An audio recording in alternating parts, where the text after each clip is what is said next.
never to be had again. Such is the ephemeral nature of our experience. It's how was it? Do you enjoy the break? Yeah? Out of 10, what would you give the break? 11. Somebody did a poo. I told you not to. Nobody gives a break 11 out of 10. That is amazing. What did you do in your break? Don't be crass and say poo. Oh, me? Yeah! I got a pint. You got a pint. There's so much security. And some what? Sweets. You've got some sweets. What have you gone for? A minion. The Minions. Are they like character themed Haribo? I don't know, they're delicious. Delicious. Good. And I don't know. I've got nothing. So it's amazing. It's amazing. You just say, oh, there's jokes. No, they've all gone. I've got to say, one of the things that I really love about Bright Club is that this happens, right? This happened, people turned up, you guys came, and fucking lovely audience, and paid! The arts can be fucking sustainable as long as we want to all learn us and working in a service station, right? But it happened, and nobody had to hand out a fucking flyer. Right? I love doing stand-up. I love it. It's one of my favourite things in the world. I don't let my kids know how much I love stand-up compared to how much I love being a dad. Right? It's murky, but I fucking love stand-up. But if I knew when I was starting stand-up how many pieces of a dead tree I would hand out to disinterested strangers in other countries who couldn't give a fuck about what I'm talking about, I wouldn't have done it. I wouldn't have done it because the mecca of stand-up is Edinburgh, right? And Edinburgh is paying £6,000 to stand in the rain and fly at people who wished you would just fuck off to wherever it is that you come from and get the fuck out of their town because they want it to go back to normal so they don't have to pay £8 for a pint, which is the price that everyone jacks it up to so they can fleece all the international performers and Americans who come and don't know any better. And then Edinburgh has its own party in September where they say, fuck, everyone's gone home. But, right, unless you're one of the 7 comedians who are on TV, the only way you can get people to see your show is to hand out flyers with your face on them, right, which is always good, isn't it? Yep, doing my own flyering. Yep, doing my own flyering. And I was there, the last time I was there, I was doing a show called A Fistful of Rainbows, which made a lot of sense at the time. And obviously, in hindsight, it sounds like a fucking porno star in the Care Bears, but it wasn't a good choice. But I thought it's going to stand out, right? So and the only way you can fly is you got to remember you're on the kind of high street of Edinburgh, it's the Golden Mile, and you're flyering, which is fine. Flyering in itself is okay, but during Edinburgh, there are 22 days where 700 other comedians are flying at exactly the same time, all desperate to have people come and see their show so that they don't, feel like a failure. It's fucking awful, right? So you're just standing there in the rain going, want to come and see my show, you want to come and see my... And you can't fly at everyone. You just fly at people that you think might want to see your show, right? So when somebody walks past, and you don't want to look like a flyer, you don't want to have your flyers out, because people will just, well, fuck you, I'm not walking near the flyers. So they're doing this kind of minefield walk. Yeah, that's right, tripped over my own mic cord. Yeah. 14 years in the business, pretty good. And so you don't fly at everyone, you just fly the people that you think might want to see your show. So when someone walks past that you like the look of, you grab a flyer out of your pocket and you hit them with a bit of right? But you don't make the noise, because that freaks them out. So I'm flying, it's like day 20,000 of Edinburgh, and I'm just, frostbite and just the will to live has just run with my sweat down the street. And all my flyers are like rained on and awful, like no one would take one in there, and no one in their right mind would take one.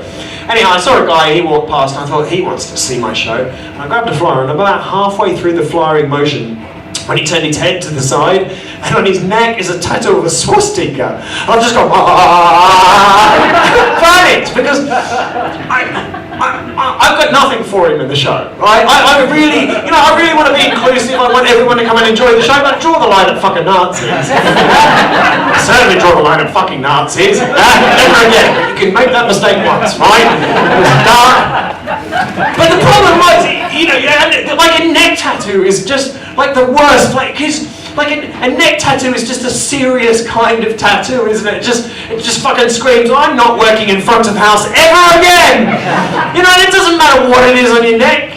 It means you're serious. It could be a daffodil, but it means I'm fucking serious about daffodils. And it was a swastika. And I was like, oh my, I think they just don't get any more serious than that. But the problem was, I'd already committed to flying this guy. I was like halfway through the move. You can't de-flyer someone like that. You can't matrix out of a flying like this. You certainly can't pirouette out of a flying like that. They'll bash you for a completely different reason then. So I just had to commit to firing this guy, which was terrifying because it involved looking a neo-Nazi in the face, giving him a soggy piece of paper and saying, do you want to see a fistful of rainbows? And he didn't. Unsurprisingly, he didn't want to see my show at all. What he did want to do is take the flyer out of my hand, throw it on the ground, and just stare me in the eyes with burning animosity and yell, "Fuck off, faggotron!" Whoa! Faggotron. And I was meant to be offended, right? That's what was meant to happen at that time. But I could not be offended by that. And I'll tell you why. I was too busy being excited by the word faggotron. What a fucking outstanding word, faggotron. I mean, it's such a faggotron. What? Because if the noun is faggotron, you realise the adjective is faggotronic. That is better than he meant it as a homophobic slur, but that word is too good for Nazi homophobes. They cannot have it, because they will appropriate words and make them socially unacceptable, right? If you use a word in a derogatory context long enough, you appropriate the word, right? The word fag used to be a good word until they made it a derogatory slur for homosexuals, right? You can't say "can I bomb a fag" anymore without everyone sniggering and some person bashing them up. They will take words and reappropriate them. Now, as far as I'm concerned, faggotron is too good for homophobes. But from my experience of the word, they are using it in that context. So the only way we can stop that word falling to the dark side is if we use it in a positive context more than they are.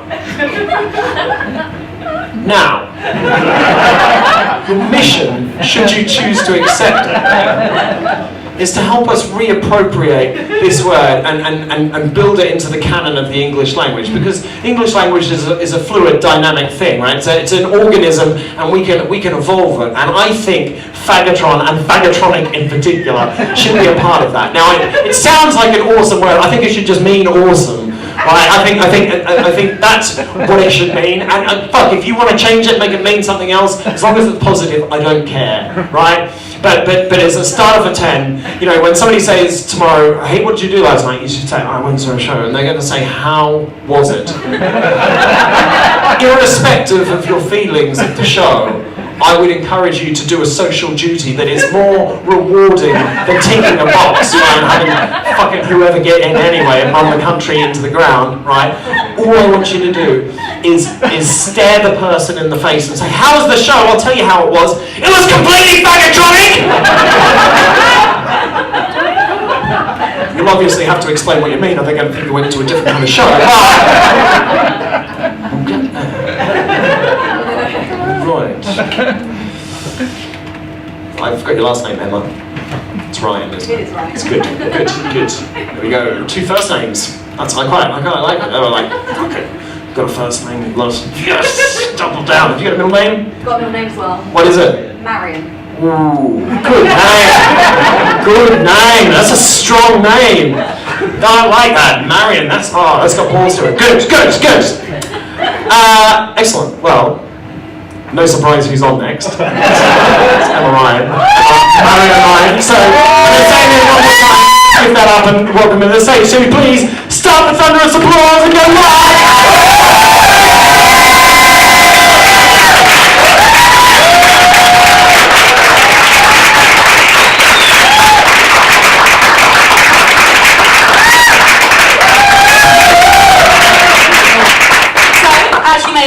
my name is Emma Ryan, and I'm a research engineer at the University of Surrey. So, I'd like to first start off by saying thank you very much to Katie Kennedy for inviting me to speak here at Bright Club, because it means I can tell all those inappropriate stories that I've been banned from telling at conferences, and it also means, more importantly, that I can swear, which I'm really fucking excited about. Which is why I've called my set tonight, You Learn Something New Every Day, an exploration of my fuck-ups. Now, obviously I don't mean most of my teenage years or any of my past relationships, because unfortunately I don't have enough time to tell you all about those, and I also don't think any of you are trained professionals. Instead, I'm going to talk to you about the fuck-ups I've made during my research and how I've learned from them. But before I'm going to talk to you about my research, I'm going to talk about every research engineer's favourite topic other than their research, themselves. So, I wasn't always an engineer. I started academic life as a physicist. Now this is fuck up number one. Mostly because physics is really fucking difficult. Now, do we have any other physicists in the room? Woo! Physicists represent. Right, you're going to love this one. So, a neutron walks into a bar and orders a drink. And the barman says, for you, no charge. Oh, it's not going to get much better than that. Argon walks into a bar, and I'm going to save the punchline for the end of my set, so you have to stay until the end. So I changed from engineering into physics when I went to a talk on the theory of gravity, and it only works in 47 dimensions, and I thought, fuck this. I want to stick to just the 3, or 4 if you consider fatigue properties. So now I study space wire, or to give it its technical term, I study the influence of feedstock material on wire and arc additive manufacturing, which isn't quite as catchy. Now, who in the audience has heard of additive manufacturing? And who here has heard of 3D printing? Well, they're 1,000,000,000% not the same thing, and I do have a very carefully prepared rant that does last about 2 hours about this topic, but unfortunately I've only got an 8-minute set. Now, it's not quite as long as my rant about why Interstellar is really, really, really shit, but I don't think anyone here is quite drunk enough for that yet. And on that note, which I forgot to mention earlier, I do have a Twitter. It's Emma Wells, if you want to follow it, and there is a set of drinking rules on there for my set tonight. So every time I insult Interstellar, you've got a drink. So a lot of people tonight are going to be very, very drunk. So, you know, when I was watching Eurovision, that had drinking rules. So if it works for Eurovision, it works for me, which no one ever said, ever. So additive manufacturing, for those who don't know, is when you add material layer by layer, a bit like Lego, to create a near-net shape, which reduces waste material, it reduces time, and most importantly to those in industry, it reduces cost. Now, wire and arc additive manufacturing in particular uses welding wire and melts it in layers to create very large near-net shapes. So we're talking on the meter scale. So this is about a magnitude larger than other additive manufacturing techniques. Now, the European Space Agency are particularly interested in this process, and they are in fact sending it up to the International Space Station, which is super exciting. Well, I think it is anyway. Now, I was hoping that my life would turn into Armageddon, and they'd train me as an astronaut to go up into space to do WAM, and I'd be dating let me try that again. I'd be dating Liv Tyler, and Aerosmith would constantly be playing in the background of my life. But alas, it was not to happen, because apparently it is in fact cheaper just to teach astronauts how to use my process. So all my dreams have been dashed. So why don't we use WAM to build everything I hear you say? It sounds great, all of these advantages. Well, unfortunately, there are some issues.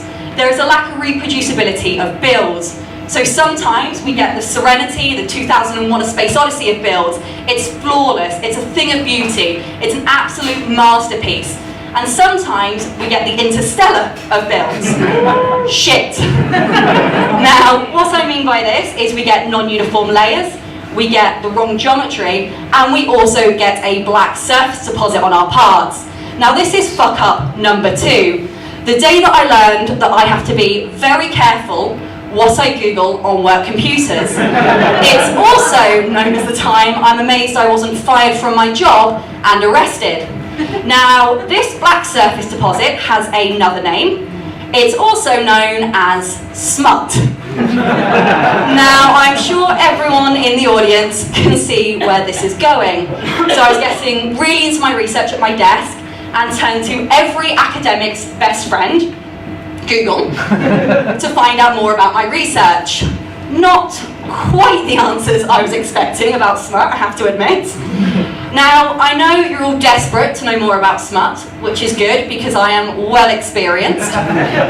So this smut, lots of literature claims that it's aluminium and magnesium oxides that are caused during welding. It's not. It looks like soot, it quacks like soot. It is soot when you try and characterise it using scanning electron microscopy. So that's the day that I learned not to believe everything you read, which is definitely something I'd advise to all the Daily Mail readers in the audience. So, what causes these differences in builds? Well, lots of the parts are built on the same machine, same material, same build parameters, same geometry, same everything. The only difference is, in case my area of research didn't give it away, is the spool of wire used.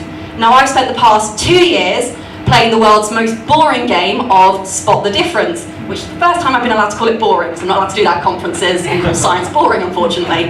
Now, I've been looking at lots of different samples of wire, I've been looking at the microstructure, I've been looking at the surface finish, I've been looking at surface composition, bulk composition, and I've also been looking at the diameter. So out of these 200, 300 bits of wire, the only difference seems to be diameter. Now, there is one reason for this. Some companies, some sane companies, like to sell welding wire in metric measurements. And some welding companies like to sell wire in imperial measurements.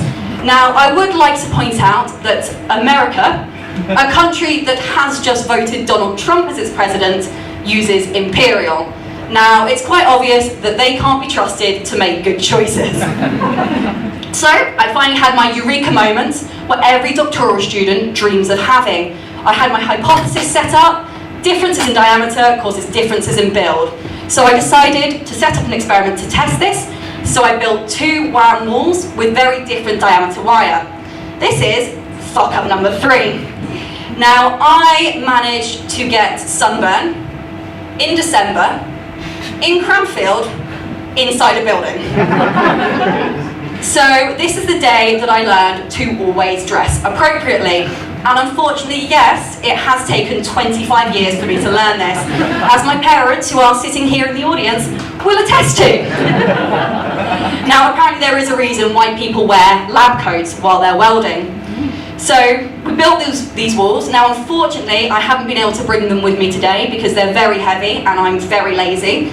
And I know you guys were gagging to see some more smut, so I am very sorry about that. But I can tell you that these walls were exactly the same. There was no differences in build. They were the same geometry, layer height was the same, everything was the same. They were covered in smut. There were no differences. So my hypothesis was completely and utterly fucking wrong. But instead of, collapsing into the fetal position and crying, because the past 2 years of my life have been a complete waste of time and none of my research means anything, I remembered something that I learned when I was trying to get my driving license. It doesn't matter how many fuck-ups you make, as long as you learn from them. Even if it does take you 4 attempts to get your driving license, and in the second test, you crashed into a yellow bollard at 50 miles an hour, and your instructor says to you, I've never seen anyone take the corner quite that fast. So, remember at the beginning, I was going to tell you all about Argon. So, Argon walks into a bar, and if you buy me a drink at some point tonight, I'll tell you the punchline. Thank you very much for listening, and I hope you've learned from your fuck-ups as well.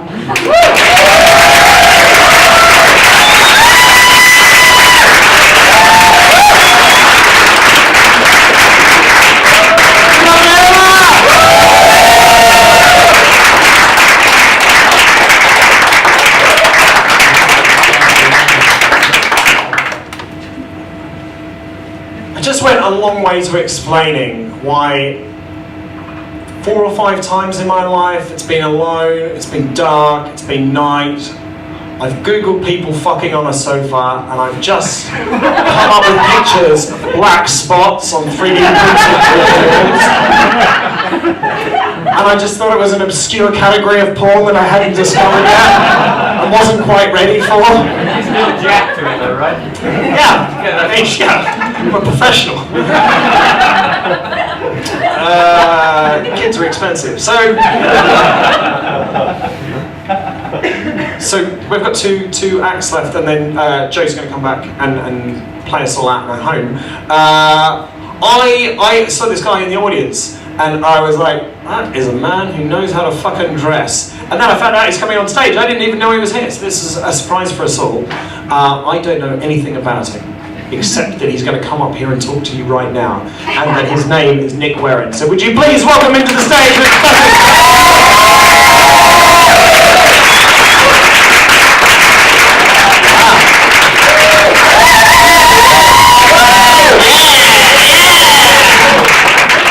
I'm a quantum physicist with a beard. I didn't think there was going to be a song about a quantum physicist with a beard. I like the lyric about E equals MC squared. Not the relativistic equation though, E equals MC squared plus PC, but I guess that's why we broke up. It's the little things, isn't it, in a relationship, kind of pull everything apart. I mean, I can't play an instrument or sing a song or dance about it, but some of us can't do that. So, quantum mechanics, how are we going to teach quantum mechanics? Because that's the goal of tonight, right? Guys, I want to teach you guys some quantum mechanics. Brian Cox, lovely Brian Cox, sweet, cute little Brian Cox, he'd use a lovely little metaphor about quantum mechanics. He'd say, oh, quantum mechanics is like two bees in a hat, or something. I don't know. And I want my own funky, fresh little metaphor for quantum mechanics. So I thought, you know what would be cool? Quantum mechanics, a good analogy for quantum mechanics, a good metaphor. I can teach quantum mechanics using the acting career of Daniel Day-Lewis as an analogy. And you're probably thinking to yourself, you know, like, Daniel Day-Lewis, what's Daniel Day-Lewis got to do with quantum mechanics? Well, I've got a quote from Daniel Day-Lewis, I love you very much. So, Daniel Day-Lewis, he once said, prepare yourselves for the knowledge of the Day-Lewis man, the day man cometh.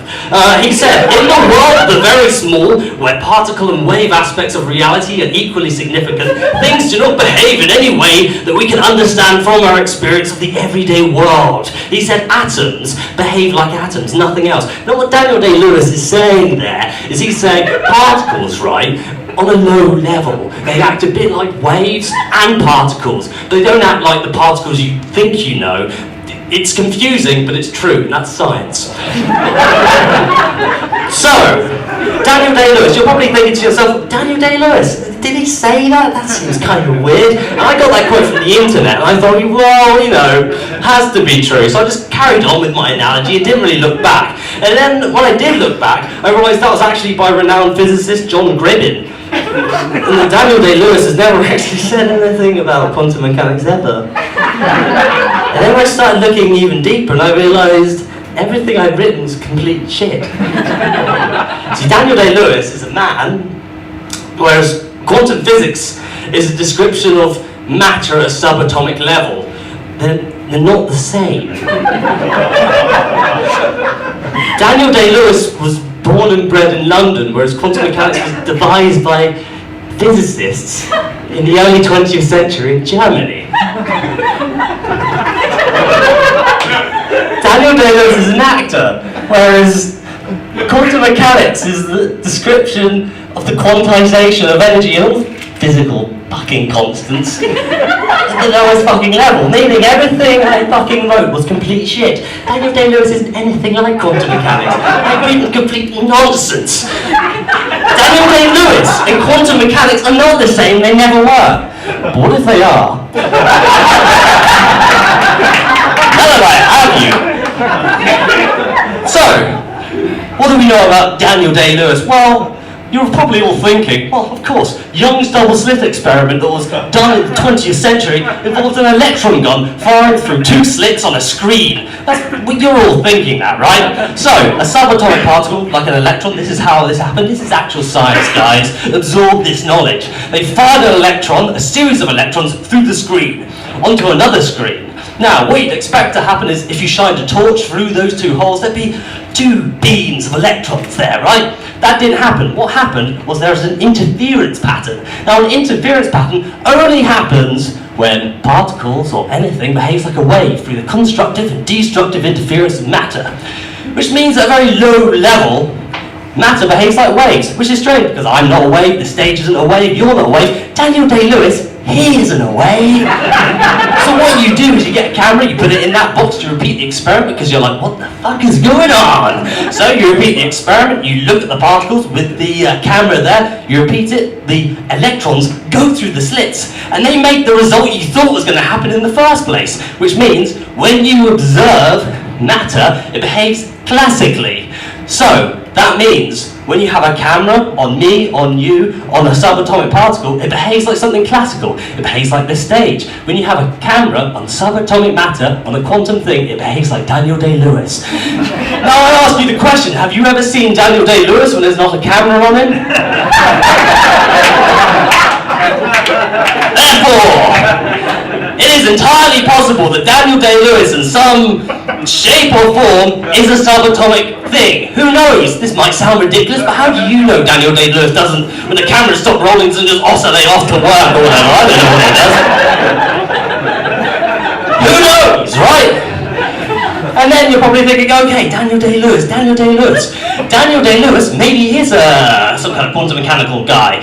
What's the point of that? What about the analogy about his acting career? Well, Daniel Day-Lewis's acting career, no, you're probably all thinking, oh yeah, it's a lot like Feynman's path integral approach to quantum mechanics that was devised in 1959. See, the path integral approach to quantum mechanics, here's the deal. Daniel Day-Lewis. Let's look at the film Gangs of New York. Big moustache hat. And then look at the film Lincoln, which he moved towards. What did Daniel Day-Lewis do between those two films? Nobody here knows. None of you know, do you? You don't know what Daniel Day-Lewis is doing? We don't know what Daniel Day-Lewis is doing. He could be doing anything. He's got such acting range, he could be doing any role he wanted to. And Feynman's particle approach to quantum mechanics, he said that for a particle to go from A to B, say over here, the particle could take any possible path that it wants to. In fact, that particle takes an infinite number of paths at the same time. That actually is true. So Daniel Day-Lewis, when Daniel Morning Lewis goes to Daniel Evening Lewis, it's entirely possible, because he has the acting range, that he takes an infinite number of possible roles at the same time. And therefore, we have demonstratively proved tonight, ladies and gentlemen, that using Daniel Day-Lewis's acting career as some kind of analogy to describe quantum mechanics is indeed totally fine and correct to do. Unfortunately, I spent the entire duration of this set explaining that that is actually something you can do, rather than actually using the analogy. It's nature's science though, isn't it? The futile, never-ending attempt to break into the truth. That's why we're here, ladies and gentlemen. Thank you so much, I've been there.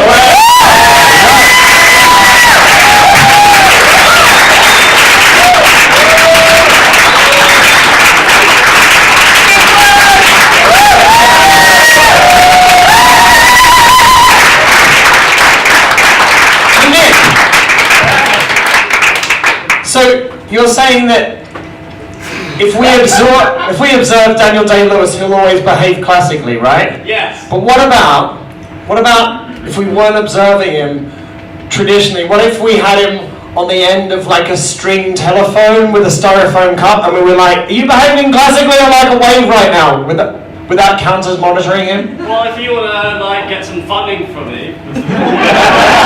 So love to do that.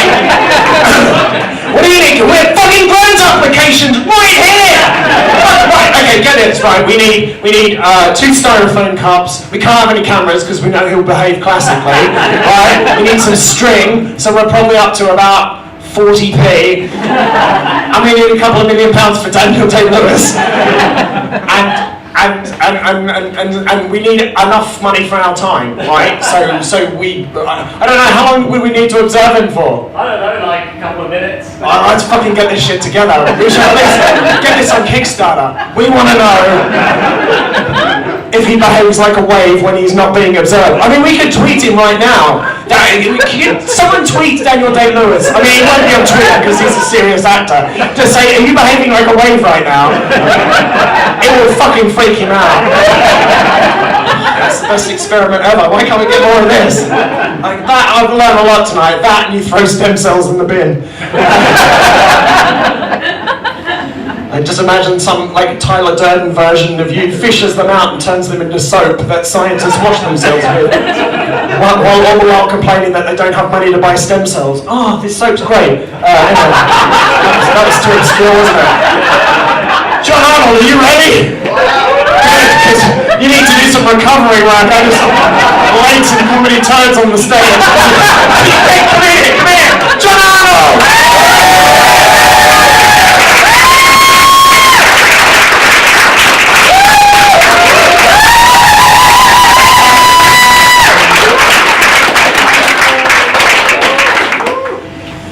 My name's John, and I'm a psychologist.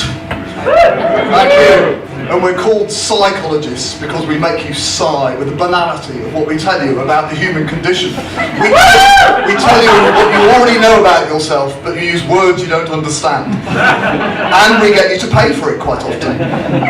Now, more specifically, I'm a work psychologist, which means I help people get work at which they're effective and happy. Or put another way, I help your employer exploit you and you not to mind being exploited. We're kind of like human resource managers, only useful. Now, I learned early on that a name means a lot in careers. When I was an undergraduate student, our animal behaviour textbook, the two authors were called Tiger and Fox. They were destined, weren't they? Imagine one of them prowling through the jungle majestically, the other flirting around in the bins around the back of the department. But more spookily than that even, their full names were Lionel Tiger and Robin Fox. Now, what sort of parents do that to people? Of course, they were destined for their career, weren't they? And the leading management scholar is called Richard Daft. And his best-selling textbook is often abbreviated to Daft Management. Well, you see plenty of that around, for sure. Certainly in universities.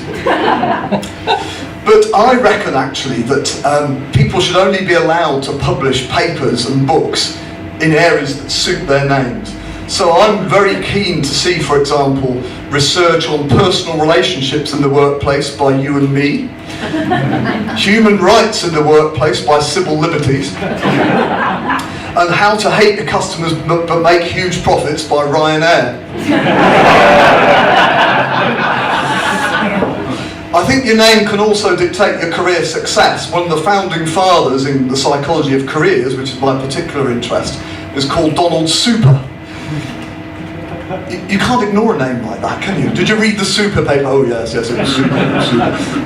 I just wish that 35 years ago I had the sense to change my name from the very normal John Arnold to something like Johnny Fantastic. Then my career might have been oh so different. But normality is overrated. Often over the years people have said to me when they've met me socially, you seem very normal for a professor. And for a long time I thought that was quite a compliment. Yeah, man of the people, feet on the ground, down with the kids, you know. I even put it on my CV, very normal for a professor. It was only recently that my wife broke it to me that in fact what people were saying was I didn't seem bright enough to be a professor. And I learned, what do you mean? I learned very early in my career as well the power of being very careful about words. The very first paper I wrote and sent to a journal, which is a big moment in an academic career, of course, I did what work psychologists often do. I compared the work attitudes of men and women and older and younger people. And so I wrote something like this. In table 1, the sample is broken down by age and sex.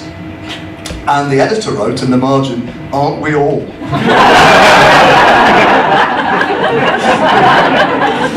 The very next paper I wrote, which went to the same journal, because I thought I'm on a roll here, I wrote something like, age will be discussed after sex. Yep.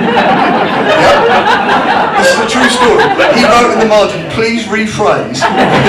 People may think you've had sex and returned to talk about age. I think he had too much time on his hands, that editor. And in fact, with his obsession about sex, time might not have been the only thing he had on his hands. Still, it's nice to think my papers can bring people to orgasm. But I don't always have that effect though. My wife asked me to turn the oven on the other day and I stood in front of it in a G-string, but nothing much happened.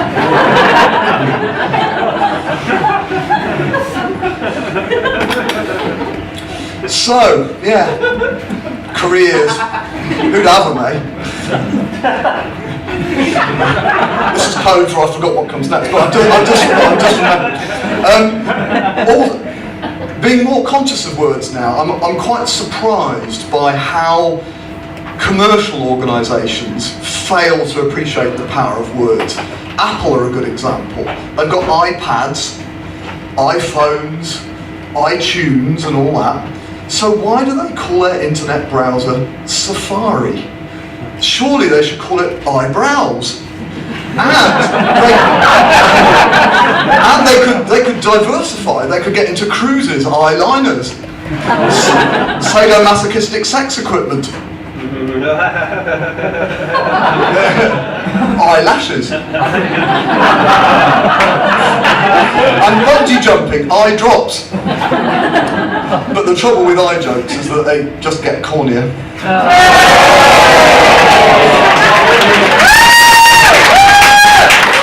Now, at this jaded stage of my career, when I review papers, I'm not really looking for theoretical integrity and advancing the field and all that bollocks. I'm mainly interested, as you've probably already discerned, in silly names, but typographic errors and poor grammar. Because really that's all that's left to you when you're 58 and you've been in the game for 35 years, you can't think of anything else to say. Now in my field we get some quite nice typos. I really enjoy reading some papers. For example, you can very easily lose the R out of work and get WOC. So I've read papers about WOC satisfaction. Oh, I really love my WOC. WOC motivation, I want that WOC! And also you very easily lose an A from managers. I've read so many papers about top mangers, middle mangers, sales mangers, human resource mangers, even once the motivational effects of a Manger of the Month award. It's got to be December, isn't it, really? But the thing that really gets me, and not in a good way, is grammar. And I mean, I have to admit that I often don't know why grammar is correct. You know, I just know it's correct. It is. And you'd think that academics, as educated people, would be all right at grammar and write proper, but they don't. And it really annoys me, and personally, part of my election manifesto, I'm sure you've read it, is that I would create a big new prison called Semi-Literate Academic Morons Apprehended, or SLAMMER for short. And in it, I would chuck all the people who say things like a phenomena, a criteria. So you don't know why these are wrong. You don't know why they're wrong. A phenomena, a criteria, somewhat unique, principle instead of principal, complement instead of complement, effect instead of affect. My God, they're ignorant bastards. And I put them all in this jail, and I'd line them up on the wall behind me.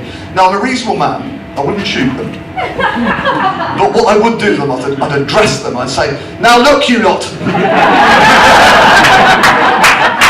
It's data are, not data is. Yes, I know newsreaders and politicians say data is all the time, but it is data are. Data is the plural of datum, and you won't be out of here until you understand that. Oh, that's better. But actually, even at this jaded age, I still do appreciate the value of some genuine psychological theory. One well-known effect is called the social facilitation effect, and it basically says that, on the whole, we perform slightly better when we do something in the presence of other people than when we do it alone. And you can observe this quite low down the evolutionary scale, as low as beetles and estate agents, in fact. And you can also demonstrate, I mean, I see this every week. My wife and I go for a 10K, quite a grueling 10K run most weekends. And she's a fitness instructor, but running isn't her favourite activity. So we're going along up a muddy hill, and she's going, I hate you, she says. One of the nicer things she says. I hate you, I hate this, it's pointless. Why do we do this? There are better ways of getting exercise. And then suddenly, she sees one of her Pilates clients up ahead. Transformation. Hello Jane, nice to see you, yes, 32 kilometres gone, only 17 to go, yes, see you in the class on Monday, bye. I'll tell you, she's got a lot of clients. All you've got to do is put one of them every 100 metres along the marathon route, and she'll be in the World Athletics Championships this August. And the UK needs marathon runners, I'll tell you. Yeah, but finally, to finish off, there's the other very well-known psychological principle. It's so well known, it's common sense really, about goals and SMART goals and all that. Having challenging, clear but attainable goals increases performance. But unfortunately, especially in a digital age, I think we're all tyrannised by this. This thing, Fitbit, seemed like a good idea at the time. For some reason, it tells me I have to do 10,000 steps every day. Now, I have today. I felt like sitting down in the middle of the road as soon as it started vibrating. But I didn't.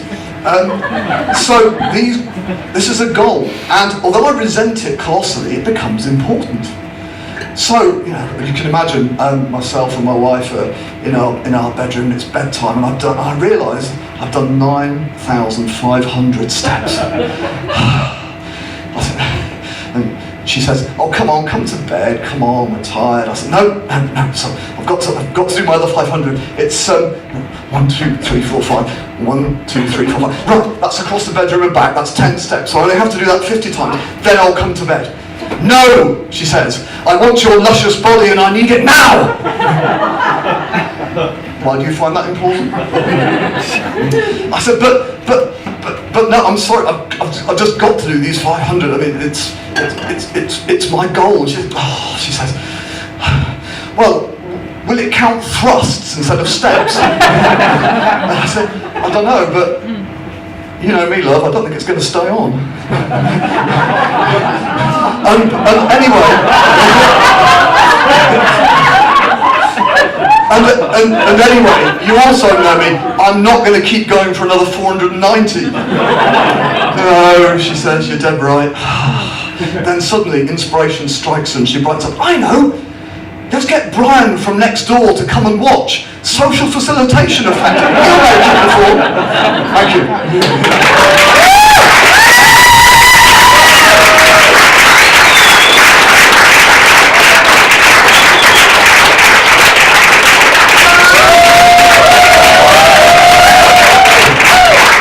Zero commentary on this episode. Would you please keep that going? Just keep it going, because Joe's going on.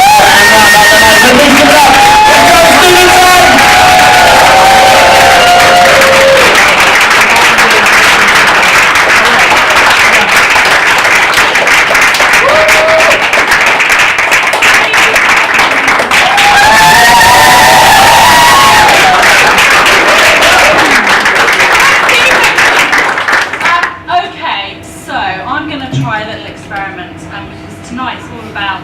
Research and experimentation. So I'm going to do an entirely new song for you tonight, ladies and gentlemen. And normally I do try and learn the words to my own songs with mixed success, it must be said. But I have literally just finished writing this song. So I'm excited about it, and I really wanted to share it with you tonight. So this song is about what I consider to be one of the world's biggest conspiracies, bigger even than the Da Vinci Code. So really big. You probably got an inkling what I'm talking about. Dry cleaning. So I wrote this song because yesterday I took a jacket to the dry cleaners, and I know what you're going to say. Yes, it was a mistake to buy a white jacket, but that is true. But I took it to the dry cleaners and I said, look, all I want you to do is to remove the biro from the right cuff, the grass stains from the elbows, and the red wine from the front and back of the jacket. Perfectly reasonable request. But anyway, so it came back today looking the same, except it was wrapped in a bit of plastic, and smelling worse. Anyway, so this is an angry protest.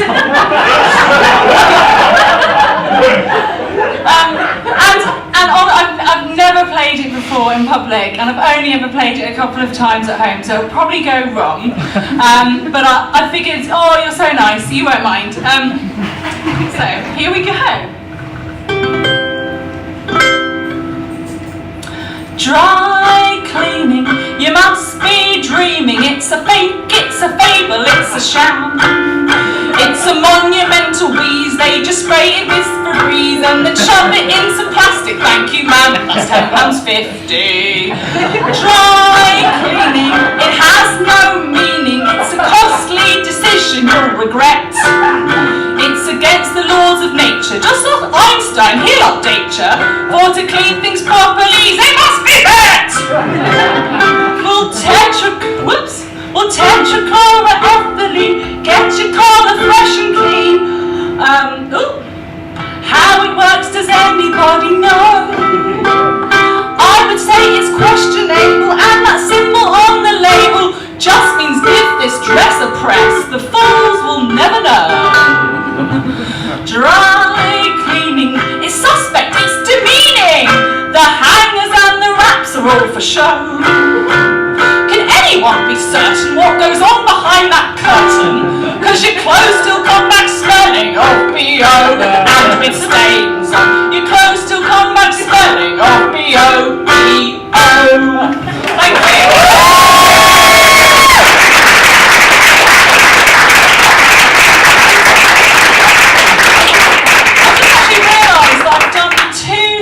Tonight about kind of, I don't know, cleaning things. It's almost like I'm obsessed or something like that. Moving on, something even more controversial. This is for all the historians in the audience. I'm just going to say it. Remember Kent mentioned Nazis earlier. Well, this song is about Hitler. More to be precise, it's actually about a young woman who fell in love with Hitler, and I haven't made her up. She is a real person. Her name is Unity Mitford, and she was one of the well-known Mitford sisters, who were kind of part of a society family who mixed in the higher circles. One of the Mitford sisters was Diana Mitford, who married Oswald Mosley, but they weren't all fascists. Poor Unity Mitford, misguided Unity, massively fell in love with Hitler. This is true. She had a massive crush on him, to the extent where she'd hang out in the cafe that he went to, just hoping to catch a glimpse of him or a word or something like that. And also to the extent that when England declared war on Germany, she shot herself in the head. But survived, so that's good. Misguided in so many ways. So this song is loosely inspired by her story, although I've kind of imagined it's about somebody now who's fallen in love with Hitler, you know, like somebody who falls in love with a murderer on death row or something like that. And if you're a bit worried about kind of listening to a song about Hitler, then it's fine, because we've got SSGB and Man in the High Castle. I don't know if anyone's ever seen any of those series, but basically stuff with Nazis in is on trend, so it's fine.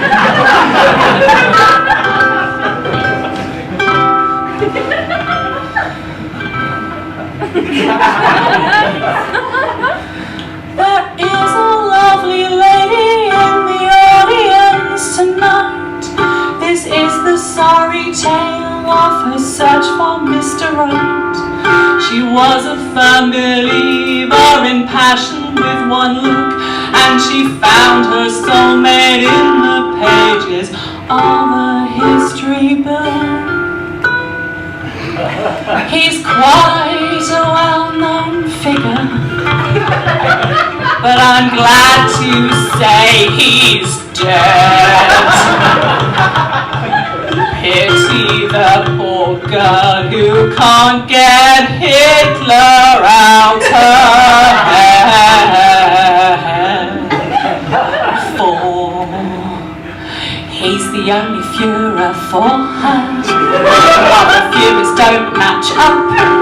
You can take Mussolini and that nasty Pol Pot. She's perfectly happy with the Führer she's got.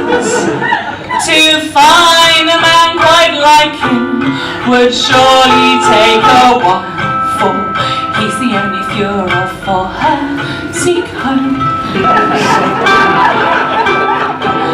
Men have tried to win her, there's no point in getting pally. She'd rather stay in watching tapes of the Nuremberg rally. She tells potential suitors, I'm take a hike. The only man for me's the leader of the Third Reich.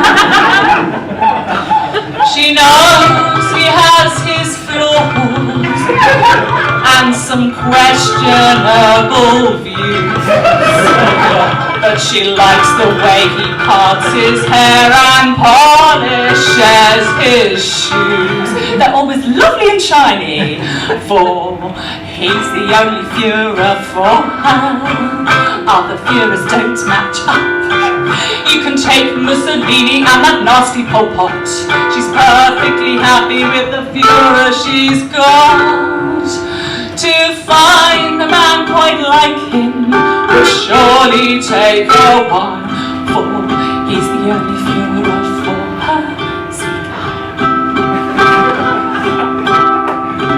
She is a lovely lady, it's impossible to hate her.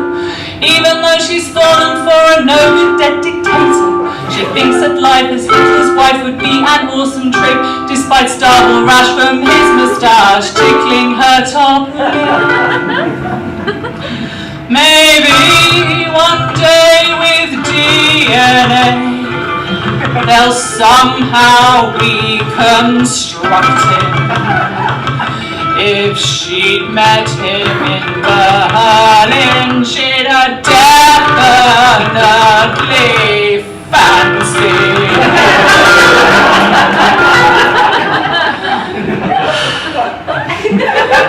This is a tragic story. There's no cause for laughter. This girl's been hit by a Messerschmitt, a bomb from the Luftwaffe. She's been blitzkrieg by a Nazi. She calls him meine Liebe. If you ever meet her, never mention Eva or Ava.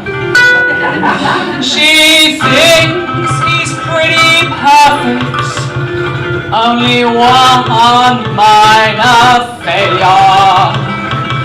He's sadly lacking in genitalia. He's the only Führer for her. Other Führers don't match up. You can take Mussolini and that nasty Pol Pot. She's perfectly happy with the Führer she's got.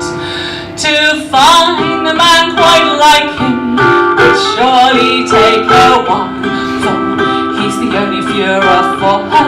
See her, see her, see her.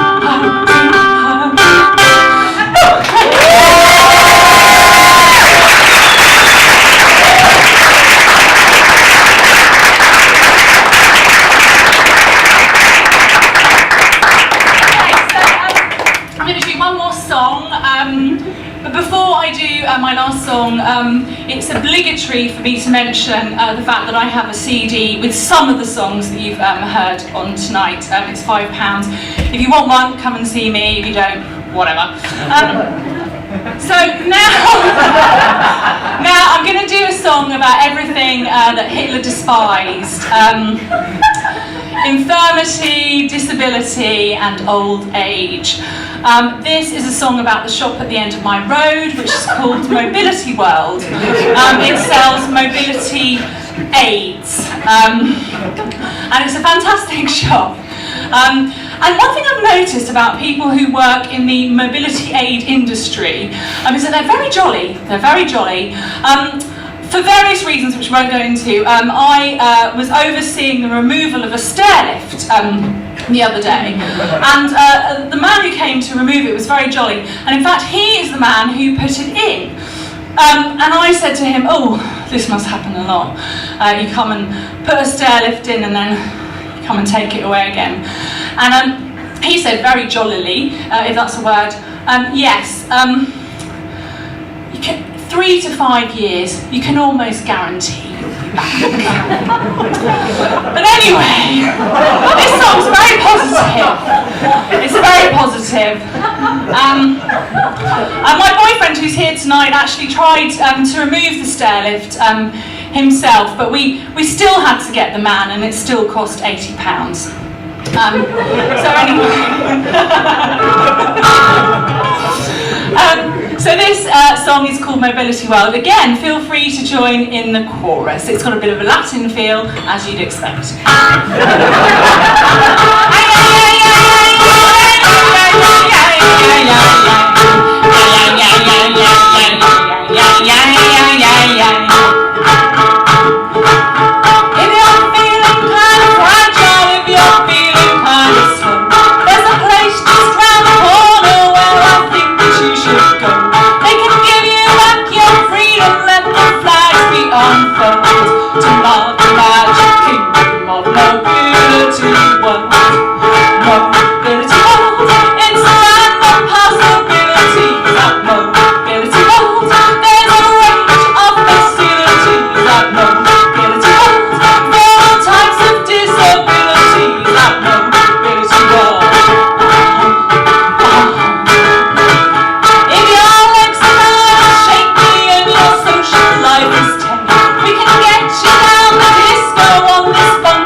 Problem they can't fix.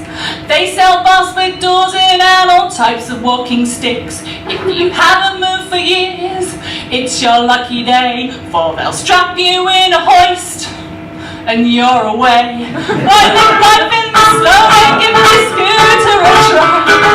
What they'll say a big no when they see you whizzing by. If you adapt this down below, 'cause your bladder is slack, then try this comfy hand and jump.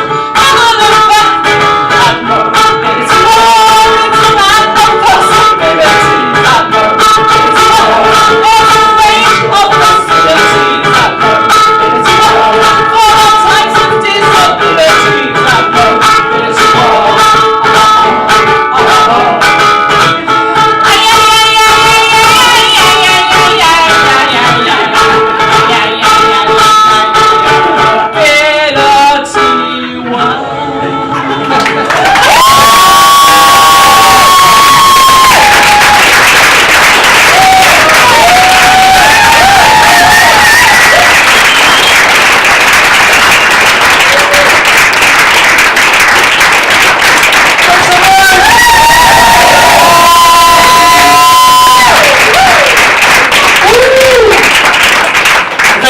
That brings us to the end of the show. Have you had a lovely night? Amazing, amazing. If only it could carry on like this forever. We won't wake up and find out tomorrow someone runs the country. Well, someone runs the country, don't they? But it's like choosing between a punch in the face or a shit in the ear. I'll have a shit in the face, thanks, just to mix things up. So,